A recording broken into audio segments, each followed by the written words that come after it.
Capítulo 30. El nuevo comienzo. Introducción. El nuevo comienzo se convierte ahora en el foco central de nuestro programa de estudios. No hay duda con respecto a cuál es la meta, pero ahora se necesitan métodos específicos para alcanzarla. La rapidez con la que la puedes alcanzar depende únicamente de esto, que estés dispuesto a poner en práctica cada paso. Cada uno de ellos te ayudará un poco más cada vez que lo practiques, y todos ellos juntos te conducirán más allá de los sueños de juicios, a los de perdón, liberándote así del dolor y del miedo. Ninguno de estos pasos es algo nuevo para ti, pero todavía son ideas más que reglas por las que riges tu pensamiento. Por lo tanto, necesitamos ponerlos en práctica por algún tiempo, hasta que se conviertan en las reglas por las que riges tu vida. Nuestro propósito es ahora convertirlos en hábito, de modo que estén a tu disposición en caso de necesidad.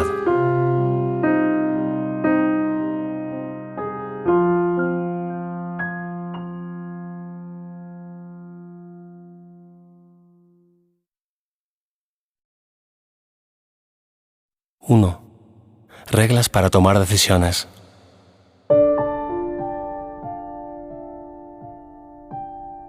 Tomar decisiones es un proceso continuo, pero no siempre te das cuenta de cuándo las estás tomando. Mas con un poco de práctica con aquellas de las que ya eres consciente, comienza a establecerse un patrón que te ayudará con las demás. No es conveniente que te preocupes por cada paso que tengas que dar. Si adoptas una perspectiva correcta al despertar, habrás ganado ya una gran ventaja. Mas si experimentas gran resistencia y ves que tu resolución flaquea, es que todavía no estás listo. No luches contra ti mismo. Piensa más bien en la clase de día que te gustaría tener y dite a ti mismo que hay una manera muy fácil de que este mismo día pueda transcurrir así. Trata entonces una vez más de tener la clase de día que deseas. Este enfoque comienza con la siguiente declaración: hoy no tomaré ninguna decisión por mi cuenta. Esto quiere decir que estás eligiendo no ser el juez de lo que se debe hacer, pero quiere decir también que no juzgarás aquellas situaciones en las que te veas llamado a tomar una decisión, pues si las juzgas, habrás establecido las reglas que determinan cómo debes reaccionar ante ellas, y así, una respuesta diferente no haría sino causarte confusión, incertidumbre y temor. El mayor problema que tienes ahora es que todavía decides primero lo que vas a hacer, y luego decides preguntar qué es lo que debes hacer, y es posible que lo que oigas no resuelva el problema tal como lo percibiste inicialmente.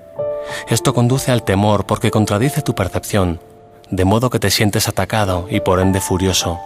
Hay ciertas reglas mediante las cuales esto se puede evitar, pero es inevitable que ocurra al principio, mientras aún estás aprendiendo a escuchar.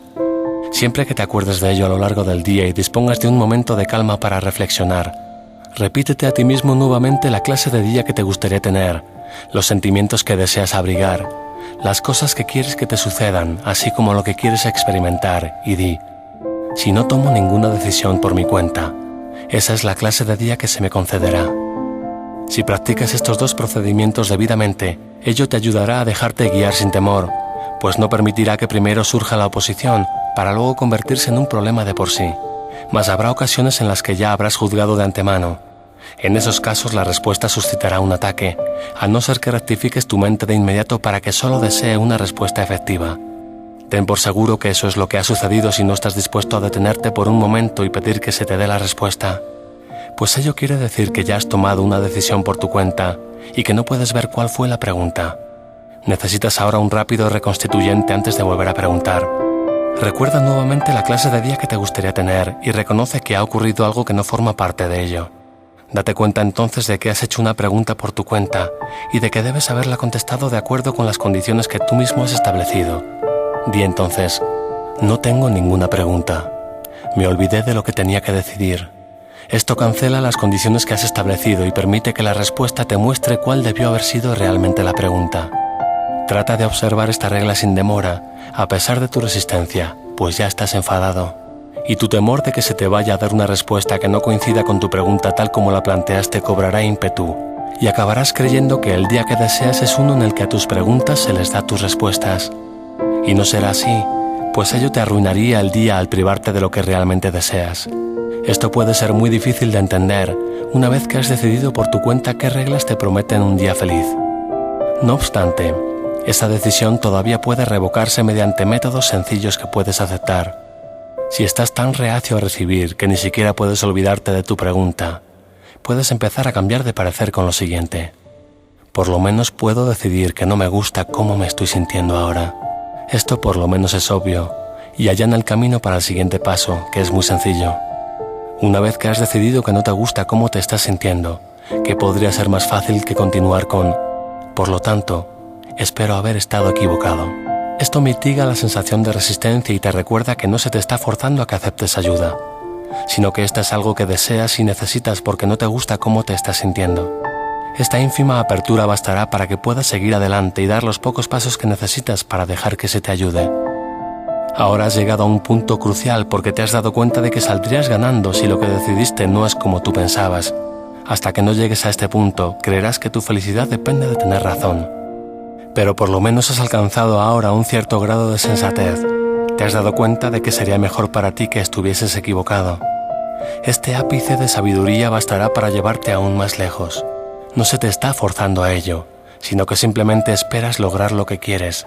Por lo tanto, puedes decir con perfecta honestidad: quiero ver esto de otra manera.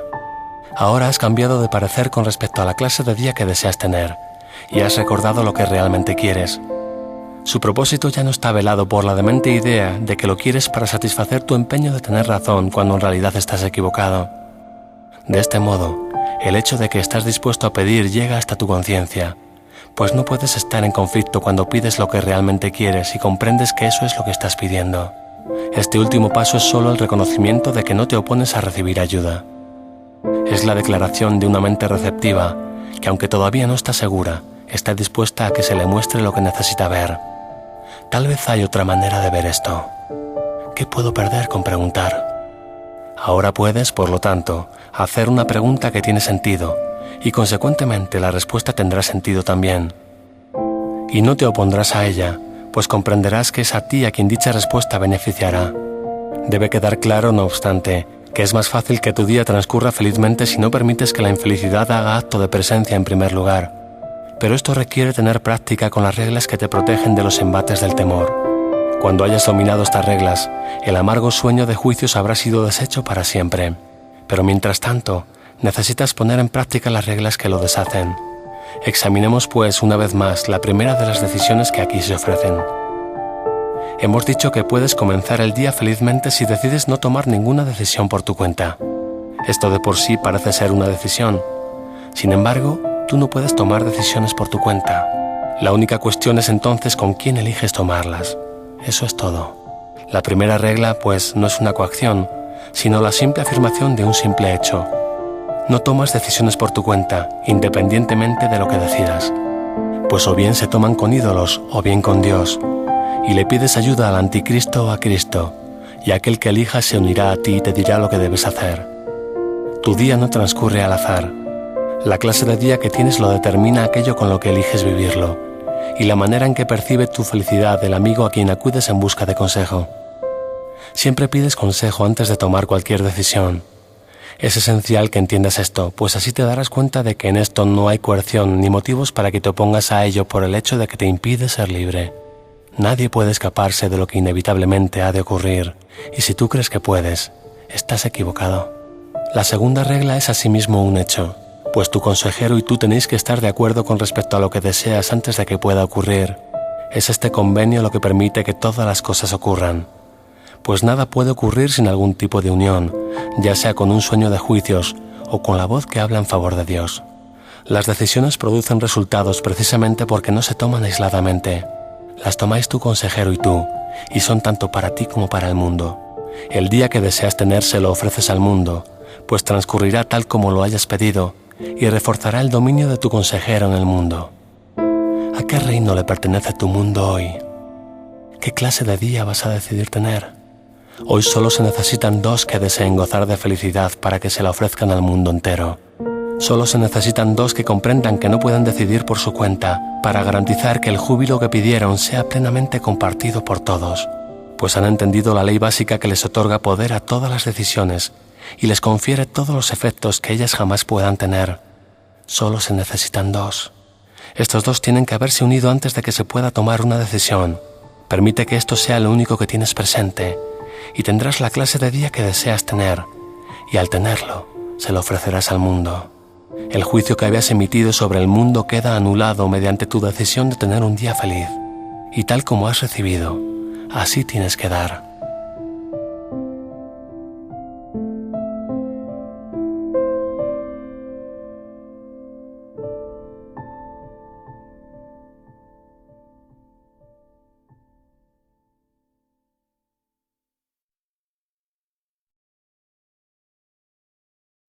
Dos. El libre albedrío.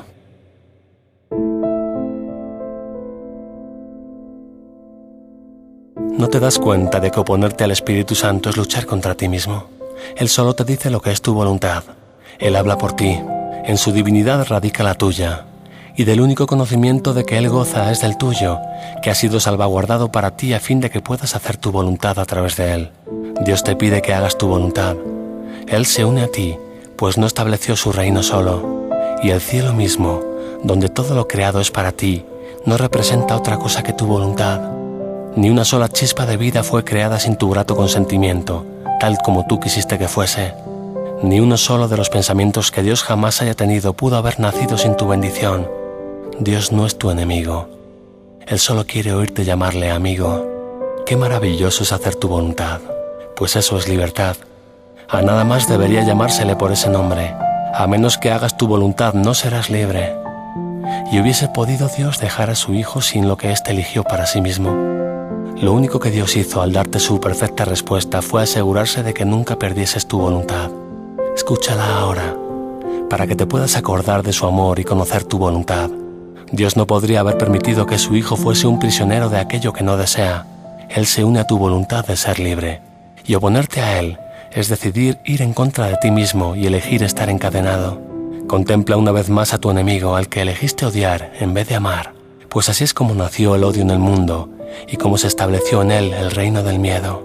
Escucha ahora a Dios hablarte a través de aquel que es su voz, así como la tuya, recordándote que tu voluntad no es odiar ni ser un prisionero del miedo, un esclavo de la muerte o una insignificante criatura de escasa vida. Tu voluntad no tiene límites, pues no es tu voluntad que sea limitada. Lo que mora en ti se ha unido a Dios mismo en el nacimiento de toda la creación. Acuérdate de aquel que te creó, quien a través de tu voluntad creó todo. Todo lo creado te está agradecido, pues nació gracias a tu voluntad. Ni una sola luz celestial podría brillar si no fuese por ti, pues fue tu voluntad lo que las ubicó en el cielo. ¿Qué motivos podrías tener para sentir ira contra un mundo que simplemente aguarda tu bendición para ser libre? Si fueses un prisionero, entonces Dios mismo no podría ser libre, pues lo que se le hace a quien Dios ama, se le hace a Dios mismo. No pienses que aquel que te hizo co-creador del universo junto con Él quiere aprisionarte. Él solo desea que tu voluntad sea eternamente ilimitada. Este mundo aguarda la libertad que le otorgarás cuando hayas reconocido que eres libre. Pero tú no perdonarás al mundo hasta que hayas perdonado a aquel que te dio tu voluntad, pues es a través de tu voluntad como el mundo se libera. Y tú no puedes ser libre estando separado de aquel cuya santa voluntad compartes. Dios se dirige a ti y te pide que salves al mundo, pues mediante tu propia salvación el mundo sana, y todo el que camina sobre la faz de la tierra depende de tu decisión para aprender que la muerte no tiene ningún poder sobre él, toda vez que comparte tu libertad y tu voluntad. Tu voluntad es sanarlo, y puesto que esto es una decisión que tomaste con él ha sanado, y ahora Dios ha sido perdonado, pues decidiste ver a tu hermano como amigo.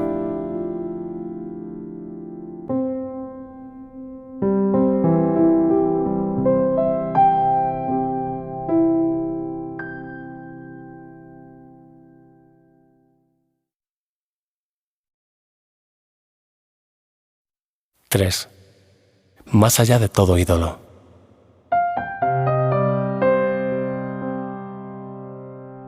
Los ídolos son algo muy concreto, mas tu voluntad es universal, puesto que es ilimitada. Y así no tiene forma, ni su contenido se puede expresar en función de la forma. Los ídolos son límites. Representan la creencia de que hay ciertas formas que pueden brindar felicidad y de que limitando se consigue todo. Es como si dijeras, no tengo necesidad de todo, lo único que quiero es este trocito, y para mí será como si fuese todo. Y esto no puede sino dejarte insatisfecho porque tu voluntad es que todo sea tuyo. Decídete en favor de los ídolos y estarás buscando perder. Decídete por la verdad y todo será tuyo. No es la forma en sí lo que andas buscando.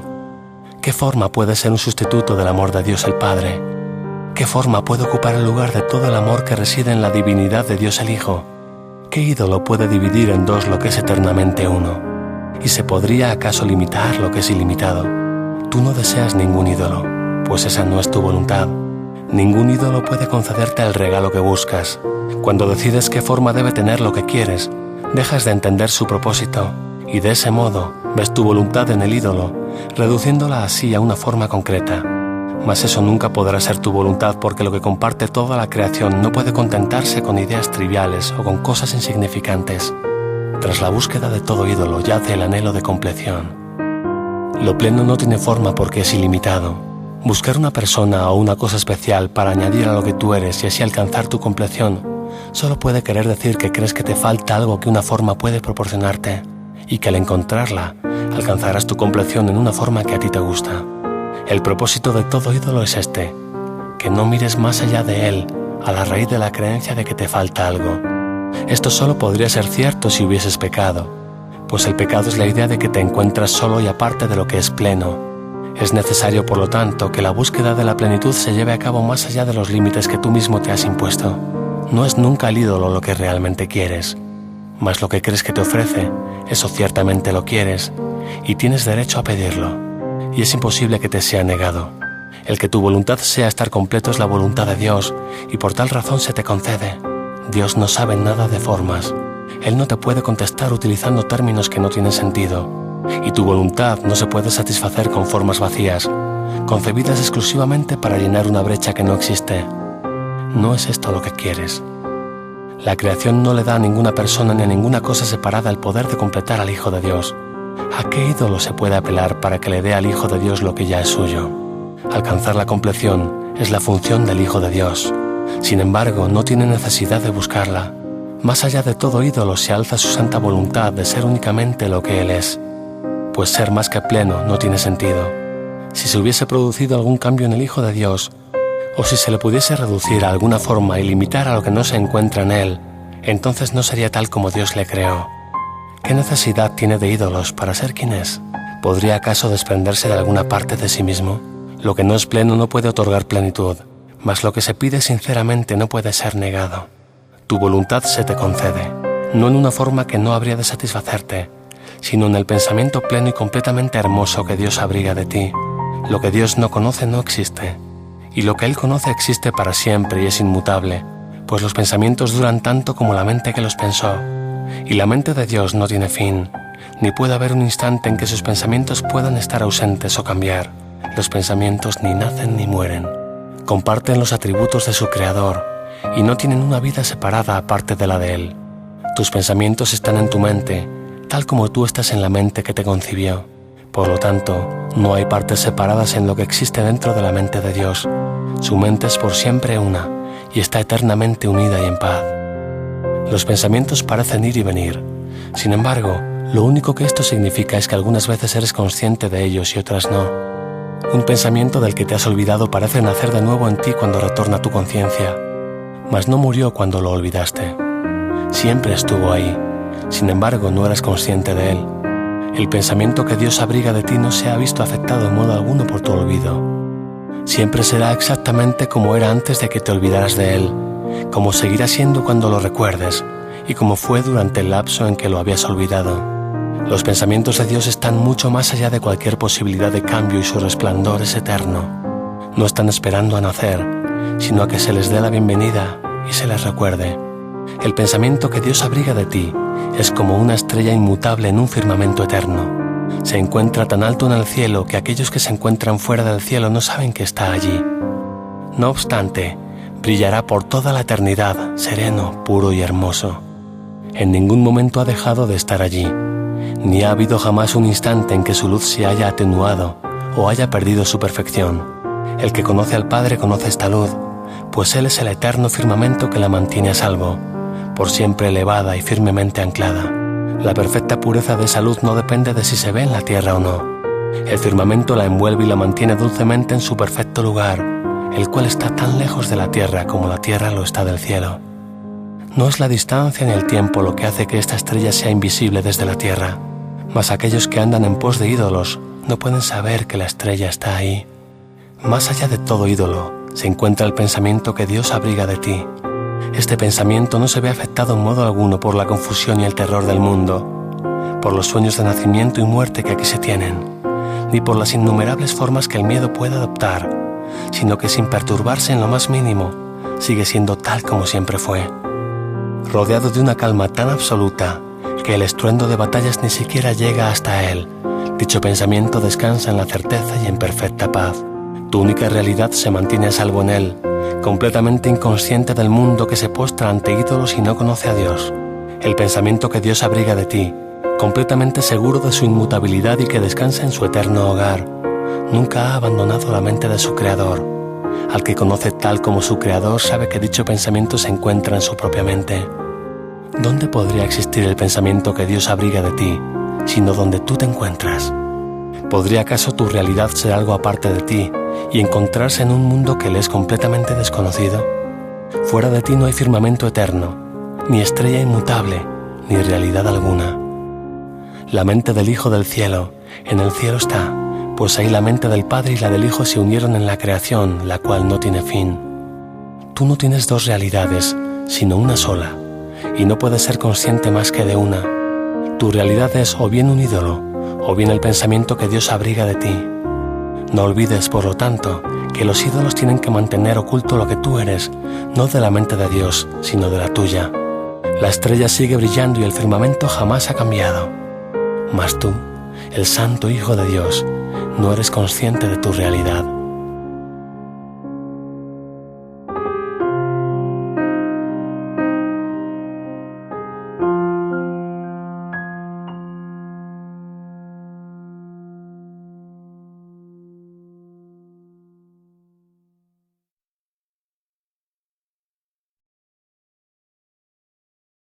―4. La verdad que yace tras las ilusiones.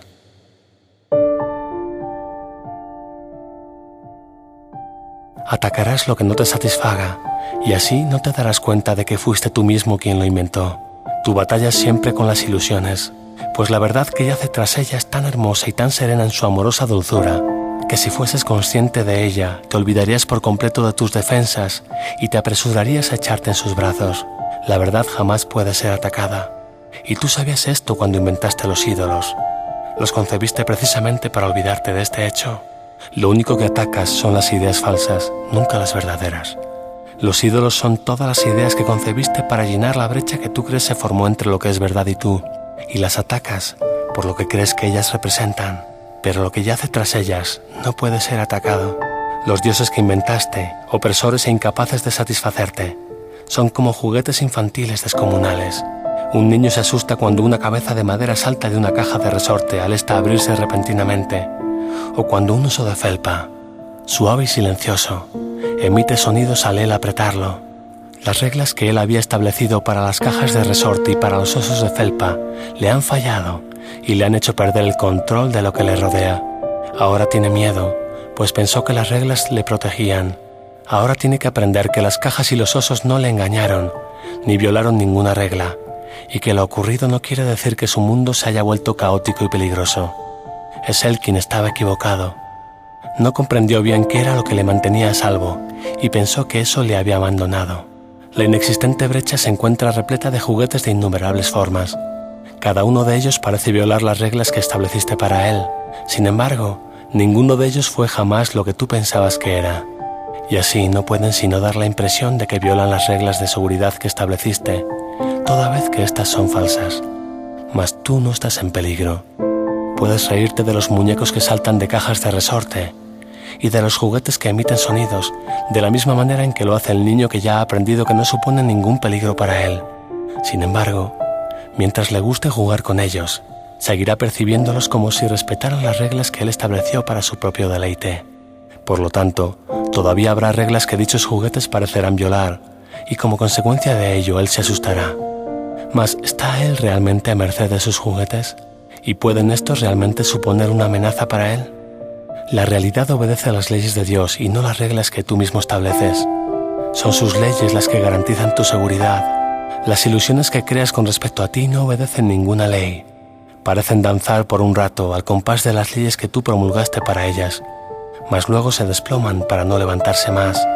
No son más que juguetes, hijo mío, de modo que no lamentes su pérdida. Su danza jamás te brindó felicidad alguna, pero tampoco eran cosas que pudiesen asustarte o mantenerte a salvo si respetaban tus reglas. Las ilusiones no deben ni apreciarse ni atacarse, sino que simplemente se deben considerar como juguetes infantiles, sin ningún significado intrínseco. Ve significado en una sola de ellas y lo verás en todas. No veas significado en ninguna y no podrán afectarte en absoluto. Las apariencias engañan precisamente porque son apariencias y no la realidad. No les prestes atención, sea cual sea la forma que adopten. Lo único que hacen es distorsionar la realidad y producir temor, debido a que ocultan la verdad. No ataques lo que tú mismo hiciste a fin de ser engañado, pues eso demostraría que has sido engañado. El ataque tiene el poder de hacer que las ilusiones parezcan reales, mas en realidad no hace nada. ¿Quién podría tener miedo de un poder que no tiene efectos reales? ¿Qué podría ser dicho poder, sino una ilusión que hace que las cosas parezcan ser como él mismo? Observa calmadamente sus juguetes y comprende que no son más que ídolos que no hacen sino danzar al compás de vanos deseos. No los veneres, pues no existen. Cuando atacas, no obstante, te olvidas de esto. El Hijo de Dios no necesita defenderse de sus sueños. Sus ídolos no suponen ninguna amenaza para él. El único error que comete es creer que son reales. Mas ¿hay algo que las ilusiones puedan lograr? Lo único que las apariencias pueden hacer es engañar a la mente que desea ser engañada. Mas tú puedes tomar una decisión muy simple que te situará por siempre más allá del engaño. No te preocupes por cómo se va a lograr esto, pues eso no es algo que puedas entender, pero sí verás los grandes cambios que se producirán de inmediato, una vez que hayas tomado esta simple decisión, que no deseas lo que crees que un ídolo te puede dar, pues así es como el Hijo de Dios declara que se ha liberado de todos ellos, y por lo tanto es libre. Qué paradójica es la salvación. ¿Qué otra cosa podría ser sino un sueño feliz? Lo único que te pide es que perdones todas las cosas que nadie jamás hizo, que pases por alto lo que no existe y que no veas lo ilusorio como si fuese real. Se te pide únicamente que permitas que se haga tu voluntad y que dejes de buscar las cosas que ya no deseas.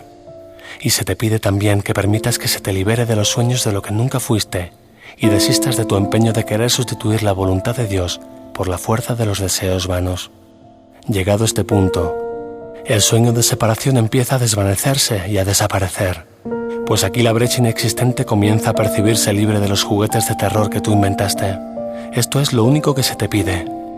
Alégrate en verdad de que la salvación no pida mucho, sino de que pida tan poco. En realidad no pide nada, y aún en las ilusiones solo pide que el perdón sea el sustituto del miedo. Esa es la única regla para tener sueños felices. La brecha se vacía de todos los juguetes de temor, poniéndose así de manifiesto su irrealidad. Los sueños no sirven para nada, y el Hijo de Dios no tiene ninguna necesidad de ellos. No le ofrecen ni una sola cosa que él pudiera jamás desear. El Hijo de Dios se libera de las ilusiones por su propia voluntad y simplemente se le restaura a lo que él es. ¿Qué podría ser el plan de Dios para su salvación, sino un medio para darse a sí mismo su Hijo?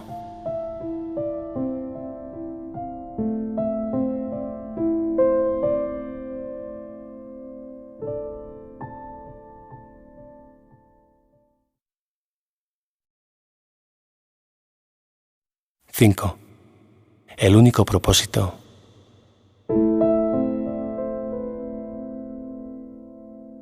El mundo real es el estado mental en el que el único propósito del mundo es perdonar.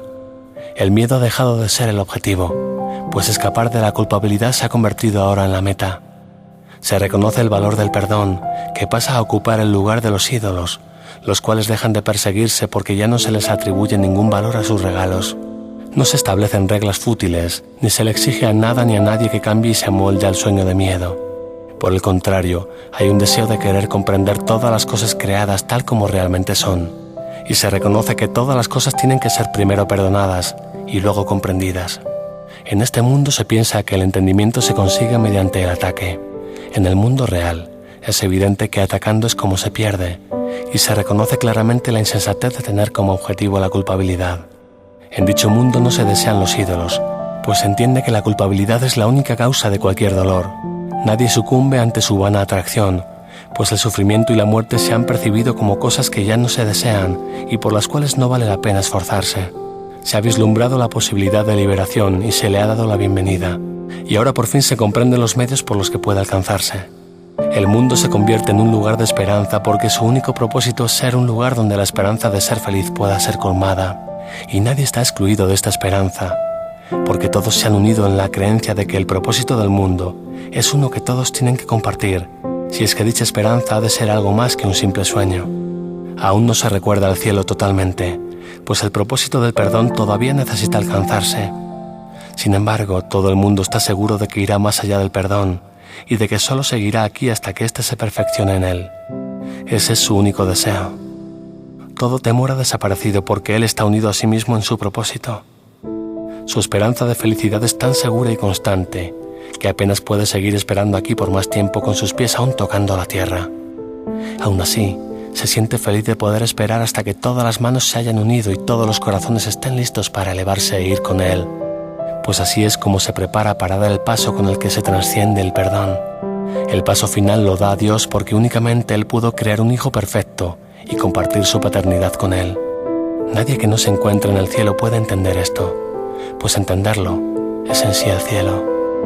Incluso el mundo real tiene un propósito que se encuentra por debajo de la creación y de la eternidad. Pero el miedo ha desaparecido de él porque su propósito es el perdón, no la idolatría. Y así, el Hijo del Cielo está listo para ser quien es y para recordar que el Hijo de Dios sabe todo lo que su Padre entiende y que lo entiende perfectamente junto con él. El mundo real ni siquiera se aproxima a eso, pues ese es el propósito de Dios y solo de Dios, si bien se comparte totalmente y se logra perfectamente. El mundo real es un estado en el que la mente ha aprendido cuán fácilmente desaparecen los ídolos que, aunque todavía se perciben, ya no se desean más. Cuán fácilmente los puede abandonar la mente que ha comprendido que no son nada, que no están en ninguna parte y que no tienen ningún propósito. Pues solo entonces se puede entender que el pecado y la culpabilidad no tienen propósito alguno y que no significan nada. De esta manera es como el propósito del mundo real se lleva dulcemente hasta tu conciencia para que reemplace al objetivo de pecado y culpabilidad. Y el perdón purifica felizmente todo lo que se interponía entre tu imagen de ti mismo y lo que realmente eres.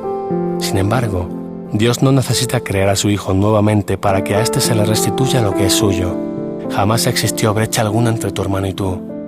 Y el Hijo de Dios volverá a saber lo que supo cuando fue creado.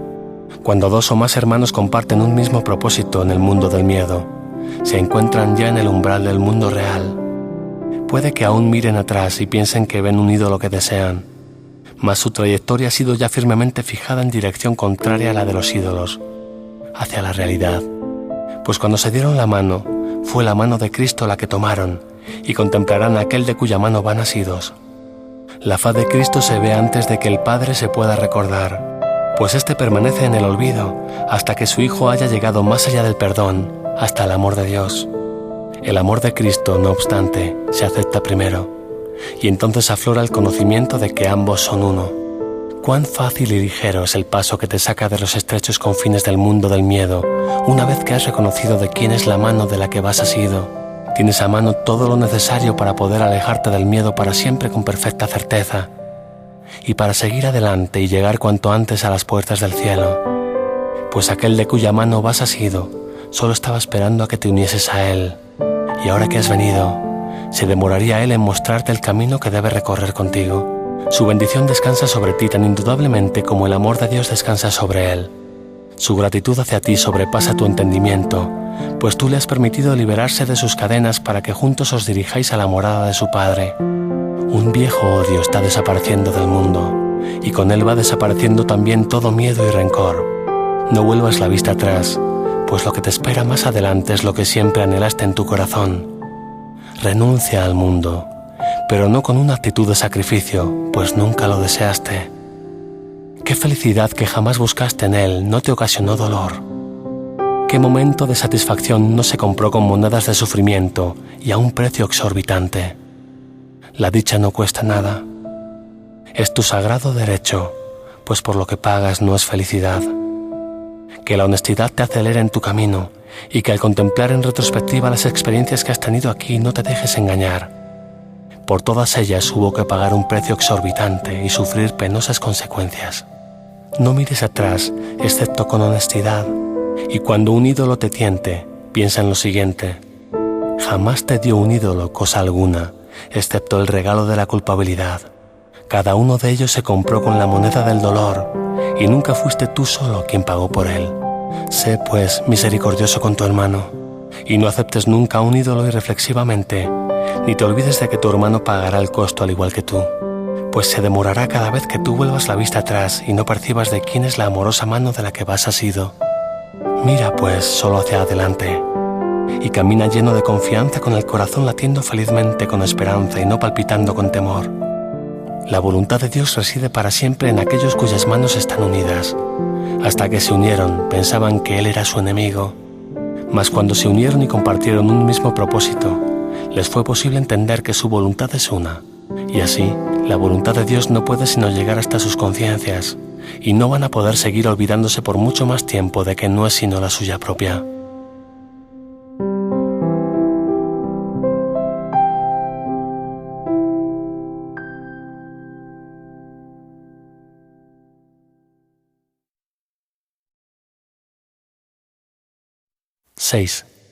La justificación del perdón.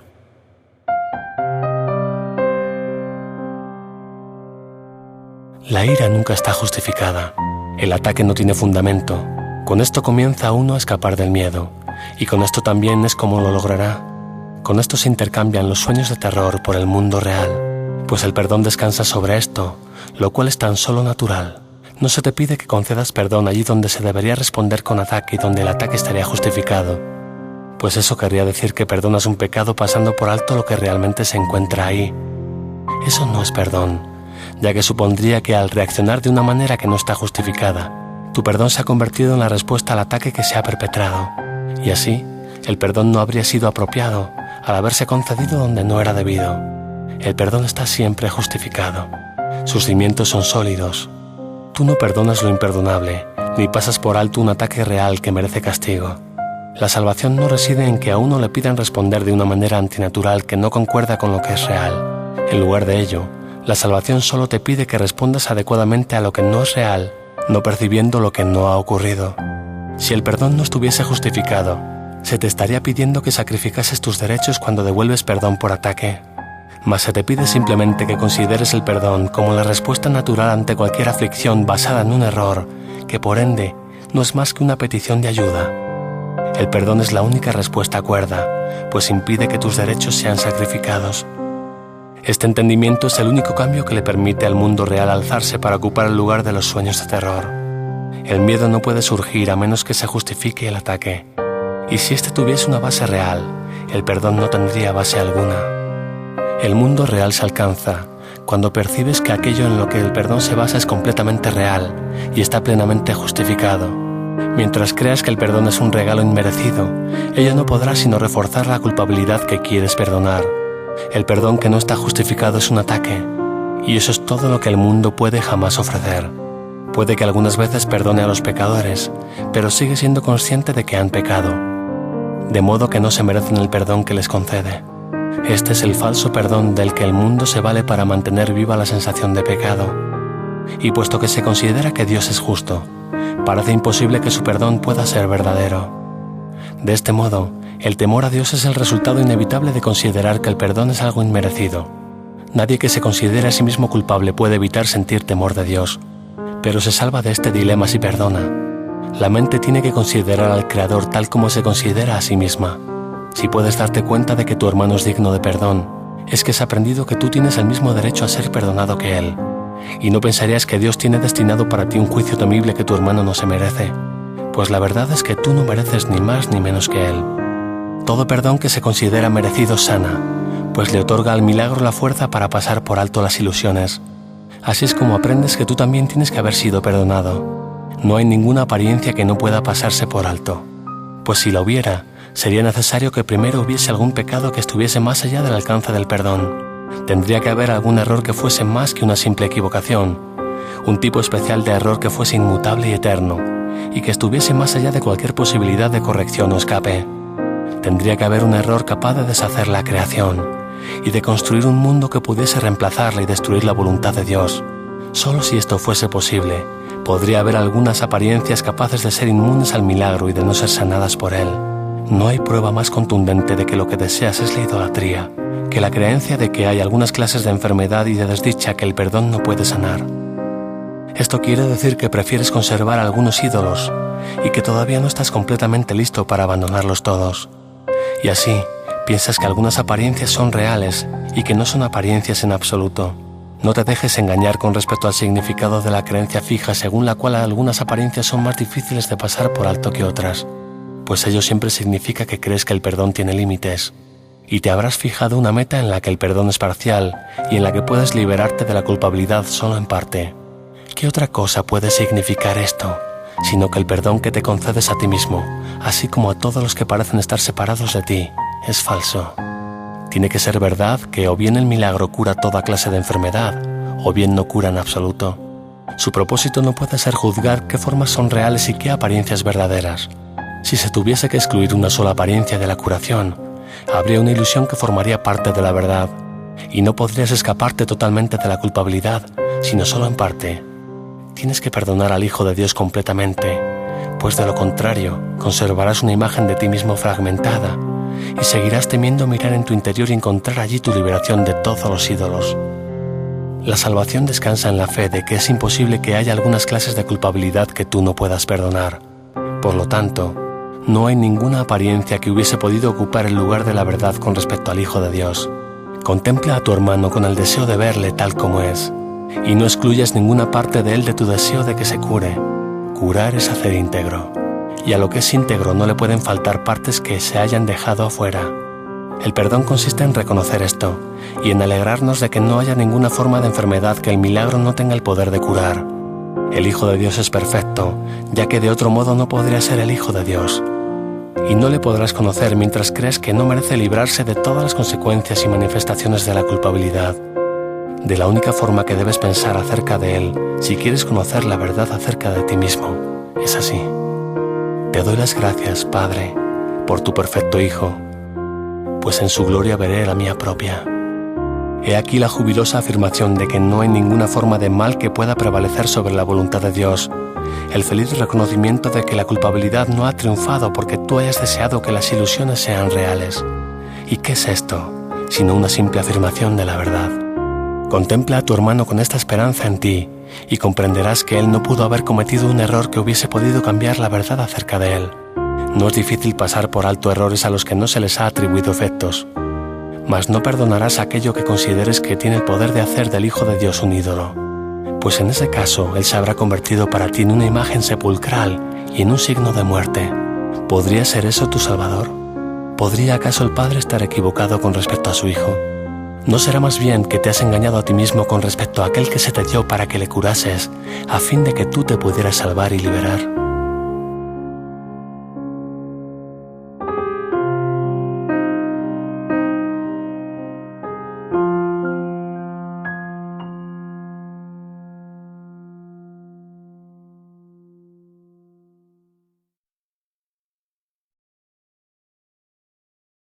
(7) La nueva interpretación.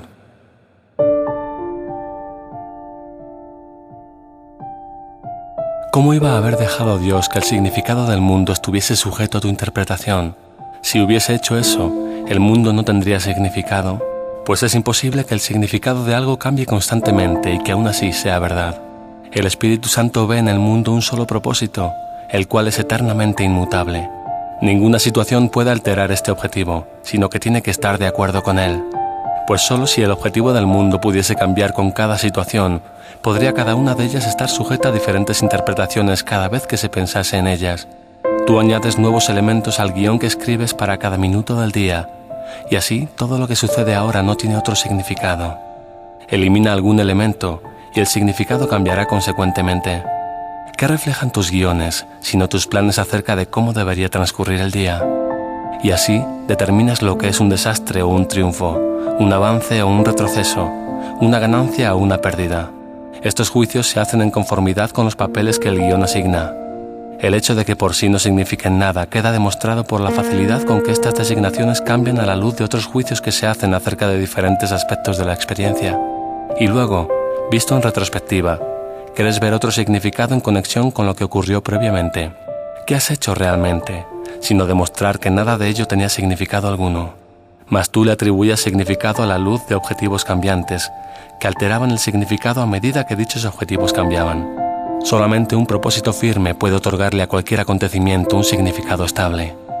Pero tiene que otorgarles a todos ellos el mismo significado. Si a cada acontecimiento se le otorga un significado diferente, ello quiere decir que cada uno de ellos tiene un propósito diferente, y ese sería todo el significado que tendrían. ¿Qué clase de significado sería ese? ¿Cómo puede ser que el significado de significados sea confusión?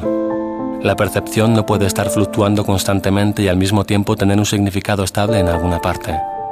El miedo es un juicio que nunca está justificado. Su presencia no significa nada, excepto que sirve para mostrarte que escribiste un guión tenebroso y que como resultado de ello tienes miedo. Pero no porque la cosa que temes tenga de por sí un significado temible.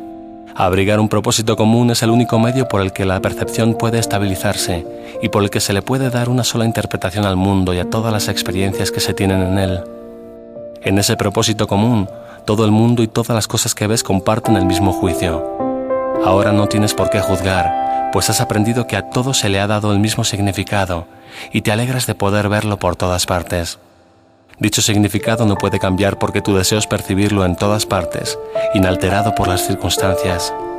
Por lo tanto, se lo otorgas a todos los acontecimientos y dejas que ellos te ofrezcan estabilidad a ti.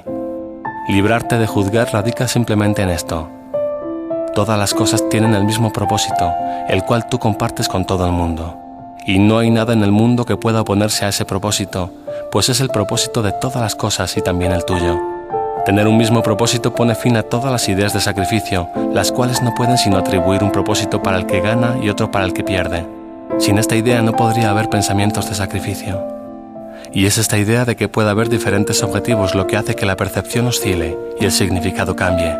Con un objetivo unificado esto se vuelve imposible, pues tu conformidad hace que la interpretación sea estable y duradera. ¿Cómo se iba a poder entablar la comunicación mientras los símbolos que se usan tengan diferentes significados? El objetivo del Espíritu Santo ofrece una sola interpretación, la cual tiene significado para ti y para tu hermano. Y así te puedes comunicar con él y él contigo. Cuando se usan símbolos que ambos podéis comprender, se deja de sacrificar el significado. Todo sacrificio supone la pérdida de tu capacidad de ver la conexión que hay entre todos los acontecimientos, pues si se observan por separado no tienen ningún significado, ya que les falta la luz bajo la cual se pueden ver y comprender. Y así, carecen de propósito y no se puede entender cuál es su finalidad. Ningún pensamiento de pérdida significa nada, pues nadie está de acuerdo contigo con respecto a su significado. Es parte de un guión disparatado, que no puede ser interpretado de manera que tenga sentido. Siempre será ininteligible. Esto no es comunicación. Tus sombríos sueños no son más que los absurdos guiones que escribes por tu cuenta mientras duermes. No trates de encontrar significado en sueños de separación. Solo los sueños de perdón se pueden compartir, pues significan lo mismo para ti que para tu hermano. No hagas interpretaciones desde una perspectiva de soledad, pues lo que veas no tendrá ningún significado, y lo que representa cambiará. Y tú creerás que el mundo es un lugar incierto, por el que caminas en peligro, lleno de incertidumbre. Son únicamente tus interpretaciones las que carecen de estabilidad, pues no están en armonía con lo que realmente eres. Es este un estado tan peligroso en apariencia, que es imposible que no surja el temor. Hermano mío, no sigas por ese camino. Tenemos un solo intérprete, y a través del uso que él hace de los símbolos nos unimos, y así todos ellos tienen el mismo significado para todos nosotros. Nuestro idioma común nos permite hablar con todos nuestros hermanos y entender con ellos que el perdón se nos ha otorgado a todos, y que por lo tanto podemos comunicarnos nuevamente.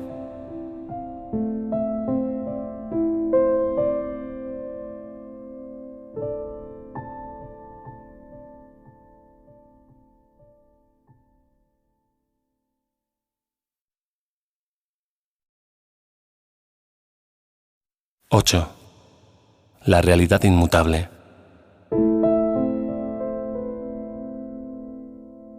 Las apariencias engañan, pero pueden cambiar. La realidad, en cambio, es inmutable. No engaña en absoluto, y si tú no puedes ver más allá de las apariencias, te estás dejando engañar.